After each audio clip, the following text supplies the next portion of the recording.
The first S is sleep.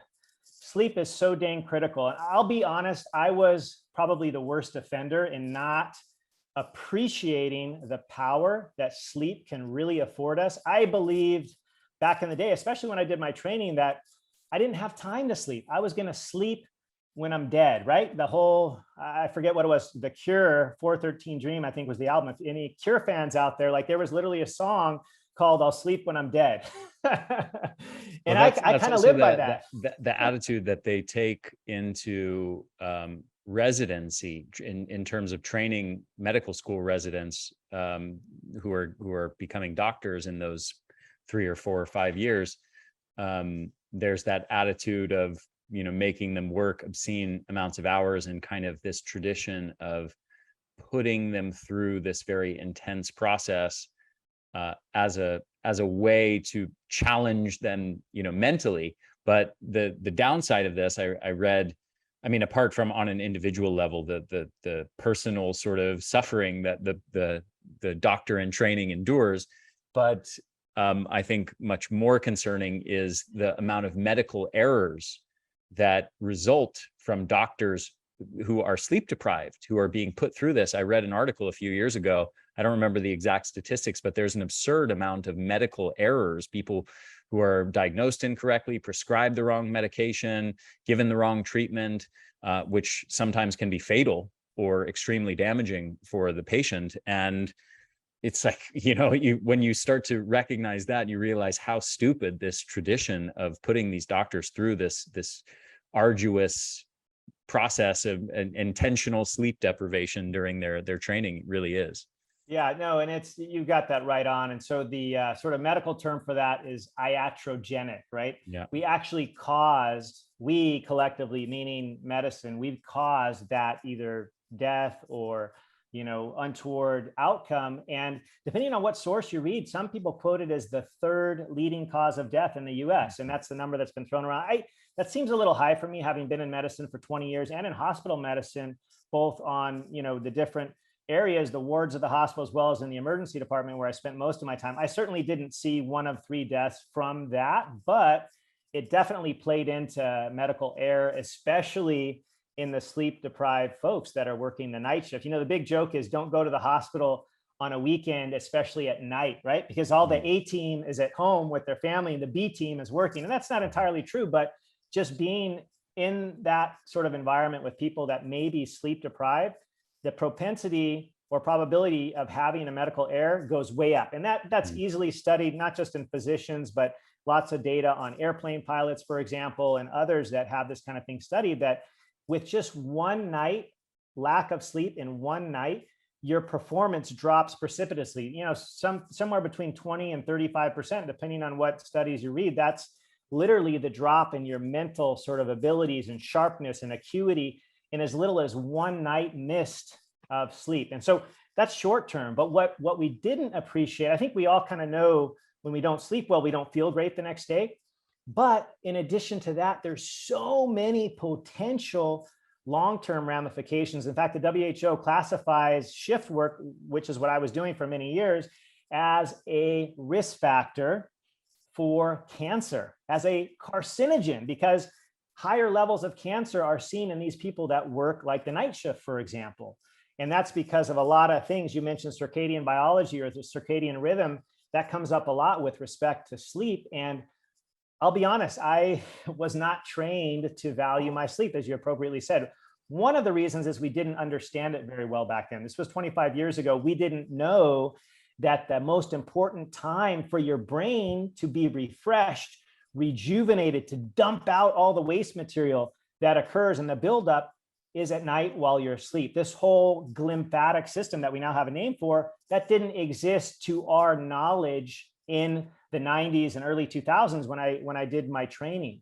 2000 and I believe 12 was when this was discovered by Dr. Jeffrey Iliff and Nattergaard out of the University of Rochester, I believe. In 2012, this whole thing called the glymphatic system, which is sort of that flush, it's kind of like the lymph of the body, but it's in the brain, and it flushes out all the toxins that accumulate over the course of the day. You think of the things that you've heard of, like the beta amyloid and the tau proteins that are involved in things like dementia, right? Alzheimer's and Parkinson's and other associated dementias. Those things get flushed out while we sleep. And if you're not sleeping, that process doesn't get to happen. And that's just the tip of the iceberg. There's so many other amazing things that happen while we sleep, which is things like hormonal balance that can be responsible for not only things that we notice like weight gain, right? If you've been up all night, you get the munchies. Well, that's physiology. That's not because you're weak. That's because your hunger hormone ghrelin goes up.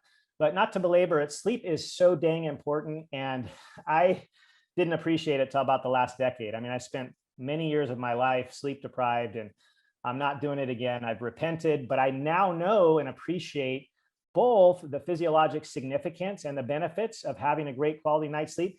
And you just feel good, right? I mean, I'm coming up on 50 and I feel like I'm a teenager. I have more energy than I've ever had before. I got teenage kids that I can keep up with. And, you know, it's a lot of that difference for me was with my sleep. I always ate pretty well, but I really didn't value sleep until the last decade. Hey, this is Ari. I hope you enjoyed this little clip. And if you want to listen to the full-length podcast, the link for that is down in the description below.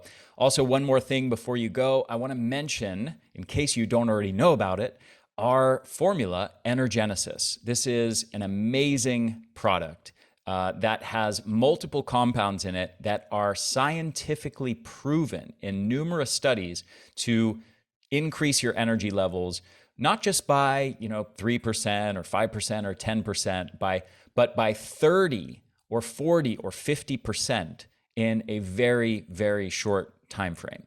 So one of these compounds that I'll mention here is called NT factor phospholipid, and it is an extract of phospholipids that comes from lecithin, and they extract the pure phospholipids from this, things like phosphatidylcholine, phosphatidylethanolamine, and many others. And these are the same fatty acid compounds, phospholipid compounds, that compose our cell membranes and mitochondrial membranes. And this specific patented formula has been shown actually to enter into the bloodstream undigested, basically, without being broken down and denatured through the digestive process in the stomach and the intestines. It makes it into the bloodstream and actually makes it all the way to our cells and to our mitochondria, where it helps repair damaged mitochondrial membranes and facilitates our mitochondria functioning better. Now, all of that sounds like wonderful theory, and it sounds like it could be beneficial. But the real test is, has it actually been studied and been proven to increase your energy levels? And the answer is yes, absolutely. There are numerous studies outlined in a wonderful paper by a scientist named Garth Nicholson in a paper called Lipid Replacement Therapy. I highly recommend checking this out if you're interested in digging into the research. But this compound has been studied in the context of multiple different kinds of chronic fatigue.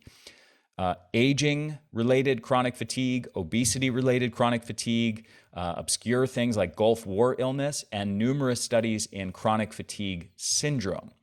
And there are studies showing that this has the capability. They've taken one study, in fact, actually showed that in elderly adults over the age of 65, it restored their mitochondrial health, which had deteriorated heavily. It restored it to the level of healthy 29-year-olds, believe it or not. And they've actually measured energy levels in these people. And all of these studies across the board show improvements in energy of at least 25%, and typically more like 35 to 45% in just the span of between 4 to 12 weeks. That's how long all of these studies are, 4 to 12 weeks. They're showing dramatic, huge improvements in energy levels by helping to repair these mitochondrial membranes through this thing called lipid replacement therapy, using, again, this patented form of a phospholipid extract called NT factor. This is just one of about 20 ingredients proven to benefit mitochondrial health that you'll find in my formula, Energenesis. So I strongly encourage you, if you are struggling with your energy levels, if you're dealing with chronic fatigue, go grab yourself a bottle or 3 of this, or subscribe and save. Try it out. You are going to be blown away by the results. We get so many testimonials. We get so many emails from people talking about how this one thing has transformed their lives. So I cannot encourage you strongly enough to give this a shot. And let's say you buy 3 bottles, try out the first one, give it a month. And if you don't notice significant improvements, you can return the unopened bottles to us for a full refund. So give it a shot. I really think you're going to be blown away by the results. The formula is called Energenesis, and you can get it at theenergyblueprint.com or click the link below. So I hope you enjoyed this, and I'll talk to you again very soon.